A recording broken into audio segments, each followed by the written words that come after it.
এক বাড়িতে রমেশ তার আদরের দুই মেয়েকে নিয়ে বসবাস করত। রমেশের দুই মেয়ের মধ্যে মায়া ছিল খুবই ভালো মেয়ে এবং ছিল খুবই হিংসুটে। কিছুদিন পর মায়ার বাবা খুব অসুস্থ হয়ে পড়ে।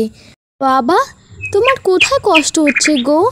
তোমার যে হঠাৎ করে কি হয়ে গেল? আমাদের এখন সংসার চলবে কি করে বাবা? মায়া মা, এটা তো খুবই চিন্তার বিষয়। আমাদের ধানগুলোও পেকে গেছে, এখন কাটার লোক পাচ্ছি না। আমিও তো অসুস্থ। তাহলে কি আমাদের ধানগুলো সময় মতো না কাটার ফলে সব ধান কি মাটিতে পড়ে যাবে? হায় হায়, এটা কি হলো আমার সঙ্গে? বাবা, তুমি একদম চিন্তা করো না, আমি আছি তো, বোন আছে আমার সঙ্গে। আমরা দুজনে মিলে সব ধান কেটে ফেলবো। বাবা তো অসুস্থ, চল তুই আর আমি মিলে চাষের জমির সব ধান কেটে ফেলি। দিদি, তুই যাচ্ছিস যা না, আমাকে এসবের মধ্যে টানছিস কেন তুই? আমি এসব কাজ করতে পারবো না। রোদে কাজ করে কি আমার মুখটা তোর মতো কাকের মতো করবো নাকি বল? অবশ্য তুই একাই কাজ করতে পারিস, কারণ তোর মুখটা তো কাকের মতোই কালো। রোদে কাজ করলে কিচ্ছু হবে না। মিনা, দিদির সঙ্গে কেউ এভাবে কথা বলে? খবরদার বলছি, এভাবে আর যদি কোনোদিনও কথা বলা না হয়। বাবা, তুমি বোনকে বকো না, ও ছোট মানুষ, ও কিচ্ছু বুঝতে পারেনি। বাবা, তুমি কোনো চিন্তা করো না, আমি একাই সব কাজ শেষ করে দিতে পারবো। দিদি, যাওয়ার সময় রান্নাটুকু করে রেখে যাস, আমার একটু পরে খুব খিদে পাবে। আচ্ছা বোন, করে রাখবো। তুই বাবার একটু যত্ন নিস শুধু। আচ্ছা আচ্ছা, ও নিয়ে তোকে চিন্তা করতে হবে না। এ কথা বলে মিনা সেখান থেকে চলে যায়। এদিকে মায়া কাস্তে নিয়ে মাঠে যাওয়ার উদ্দেশ্যে রওনা দেয়। বোন যে কতদিনে ভালো মন্দ বুঝবে, কিচ্ছু বুঝি না বাবা। এই তো চাষের জমি চলে এসেছে। ধানগুলো তো সব পেকে গেছে, তাড়াতাড়ি সবগুলো কাটতে হবে, নইলে তো বৃষ্টিতে সব ধান মাটিতে পড়ে যাবে, সব ফসল নষ্ট হয়ে যাবে। তাই তাড়াতাড়ি ধানগুলো কেটে ফেলি। তারপর মায়া ধান কাটতে লাগে।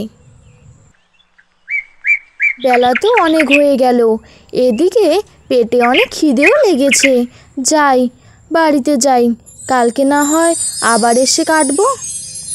মায়া চাষের জমির কাজ করে বাড়িতে ফিরছিল। মাঝপথে তার সঙ্গে কালু কাকের দেখা হয়। এই মেয়ে, এদিকে শোনো। এ মা, তুমি কথাও বলতে পারো? হ্যাঁ, আমি তো কথা বলতে পারি। আমি হলাম কথা বলা পাখি। আচ্ছা, তুমি আমাকে ডাকলে কেন? আমাকে কি তোমার কোনো প্রয়োজন আছে? হ্যাঁ, প্রয়োজন আছে তো।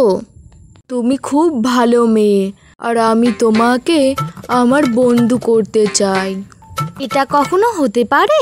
তুমি একটা পাখি, তোমার সঙ্গে আমি কিভাবে বন্ধুত্ব করব? হ্যাঁ, আমি একটা অসহায় পাখি, দয়া করে তুমি আমাকে সাহায্য করো। আজকে খুব বৃষ্টি হতে চলেছে, আর আমি এই ভর জলে কোথায় যাব বলো তো? তুমি আমাকে দয়া করে একটু সাহায্য করো। কেন, তোমার বাড়িঘর কি হয়েছে? তোমার কোনো কি বাসা নেই? বাসা ছিল, কিন্তু ঝড়ে সব কিছু ভেঙে গেছে।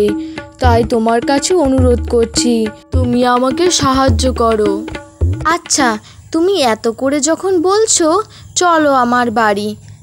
আমার যতদিন লাগবে বাসা তৈরি করতে, ততদিন আমাদের বাড়িতেই থাকবে। তারপর কালু কাক মায়ার সঙ্গে তাদের বাড়ি যাওয়ার উদ্দেশ্যে রওনা দেয়। মা, মাঠ থেকে ফিরে এলি? তা মা, এই কাকটা তোর সঙ্গে কি করছে? বাবা, ও আমার বন্ধু, ওর বাসাটা ভেঙে গিয়েছে, তাই ও কিছুদিনের জন্য আমাদের বাড়িতে থাকতে এসেছে।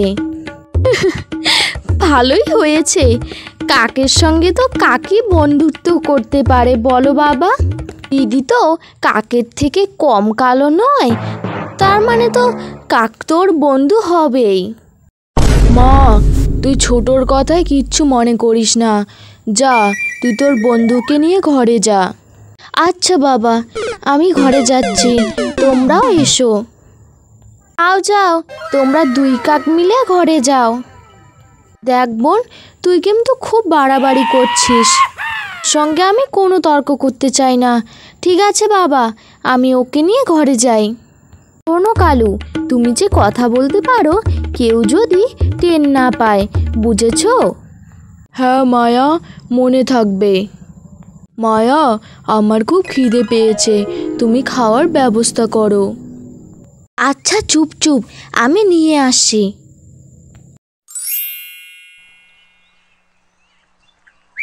কি গো বৌমা, এতদিন পর এলে যে, কিছু কি দরকার আছে?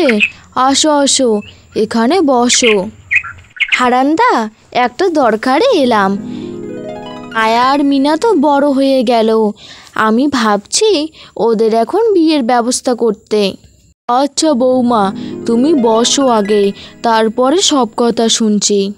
দাদা, মায়ার জন্য একটা ভালো ছেলে পেয়েছি, বিদেশে বাড়ি, চাকরি করে গো, খুব ভালো থাকবে আমাদের মায়া। তুমি বললে আমি তাদের আসতে বলবো। বৌমা, আমি আগে মায়ার কাছে শুনি, ও যদি কাউকে পছন্দ করে থাকে। বুঝতেই তো পারছো। আচ্ছা হারান্দা, তুমি আগে মায়াকে জিজ্ঞাসা করো, তারপরে আমাকে খবর পাঠিয়ে দিও। ঠিক আছে বৌমা। কালু, আমার মনে হয় বিয়ে হয়ে যাবে। কালকে কাকিমা এসেছিল, আমার জন্য একটা ভালো সম্বন্ধ নিয়ে এসেছে। আমি ওসব কথা কিচ্ছু শুনতে চাই না। তুমি বলো, তুমি কি অন্য কাউকে বিয়ে করতে চাও? এ কেমন কথা কালু? কি হয়েছে বল তো তোর? তুমি কিচ্ছু বুঝতে পারছো না? হ্যাঁ, আমি কি বলতে চাচ্ছি? না, আমি বুঝতে পারছি না, তুই খোলাখুলি বল তো। মায়া, আমি তোমাকে ভালোবেসে ফেলেছি, তুমি আমাকে ছেড়ে চলে যেও না। তুমি আমাকে ছেড়ে চলে গেলে আমি যে খুব একা হয়ে পড়ব। কালু, আমিও তোমাকে ভালোবাসি, কিন্তু এটা কি করে সম্ভব বলো তুমি? আমি মানুষ, তুমি পাখি, আমাদের বিয়ে কিভাবে সম্ভব? সব সম্ভব মায়া, তুমি শুধু রাজি হয়ে যাও। তোমার বাবাকে তুমি বলো, তিনিও রাজি হয়ে যাবেন। যদি রাজি না হয় তাহলে আমরা বিয়ে করব না। আচ্ছা চলো আমার সঙ্গে, বাবাকে সব ঘটনা জানাতে হবে।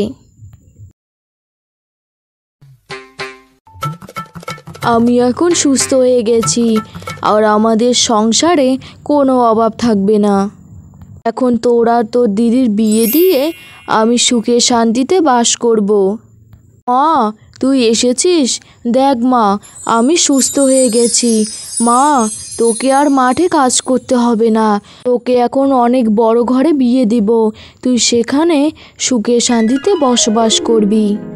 বাবা, আমি তোমাকে একটা কথা বলতে চাই। বাবা, আমি আর কালু দুজন দুজনকে খুব ভালোবাসি, আর বিয়ে যদি করতেই হয় আমি কালুকেই বিয়ে করব। আমি জানতাম এরকমই কিছু হবে। বাবা, তুমি বলো না ঘরে কারা কথা বলে? এরা দুজনেই কথা বলতো। আর দিদি, তুই কি পাগল হয়ে গেছিস?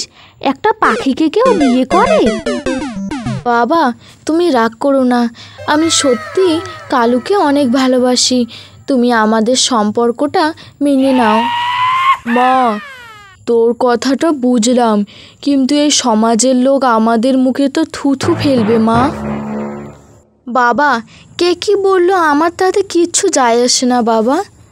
মায়া, ছেড়ে দাও, আমি তোমাকে বিয়ে করব না। আমি যাচ্ছি বনে ফিরে, আর কখনোই ফিরে আসবো না।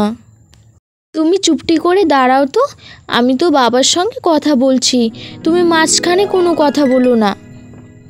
হ্যাঁ, কিন্তু আমার জন্য তোমার বাবাকে কষ্ট দিও না। মিনা মা, আমি বিয়েতে রাজি আছি। ও পাখি হয়ে যেভাবে তোমার কথা শোনে, ও নিশ্চয় তোমার ভালো স্বামী হতে পারবে। কালকেই তোমাদের আমি বিয়ে দেব। বাবা, দিদির তো মাথাটা গেছে, তার সাথে সাথে তোমারও মাথাটা গেল। তারপর দিন সকালে মায়ার বিয়ে বাড়িতেই ছোট্ট করে দেওয়া হলো। বাবা, আমাদের তো এখন বিয়ে হয়ে গেছে, আমি তো আর এখানে থাকতে পারবো না, আমি ওর সঙ্গে বনে চলে যাচ্ছি। মা, তুই বনে গিয়ে কোথায় থাকবি? তুই যাস না মা, তুই এখানেই থাক আমাদের সঙ্গে। জামাই বাবাও এখানেই থাকবে। বিয়ের পর কি মেয়েরা বাপের বাড়িতে থাকতে পারে বাবা? যতই আমার স্বামী একটা কাক হোক, তবুও ও আমার স্বামী, ওর সঙ্গে আমি বনেই চলে যাব। দিদি, এতদিন তোর সঙ্গে আমি খুবই খারাপ ব্যবহার করেছি, আজকে আমি বুঝতে পারছি। আজকে আমার অনেক কষ্ট হচ্ছে দিদি, তুই আমাদের ছেড়ে কোথাও যাস না। মায়া মা, সবাই এত করে বলছে, তুই তাহলে এই বাড়ি ছেড়ে চলে যাস না, বনে গিয়ে কোথায় থাকবি বল? তুই এখানে থাকলে তোর অসুস্থ বাবার সেবাও করতে পারবি। হ্যাঁ মা, তুই কোথাও যাস না, তুই এখানেই আমাদের সঙ্গে থাক। হ্যাঁ দিদি, বাবা ঠিক কথাই বলেছে। তোমরা যখন এত করে বলছো, তাহলে আমি আজ থেকে আমার স্বামীকে নিয়ে আমি এখানেই থাকবো। তারপর হারান দুই মেয়েকে জড়িয়ে ধরে কাঁদতে থাকে।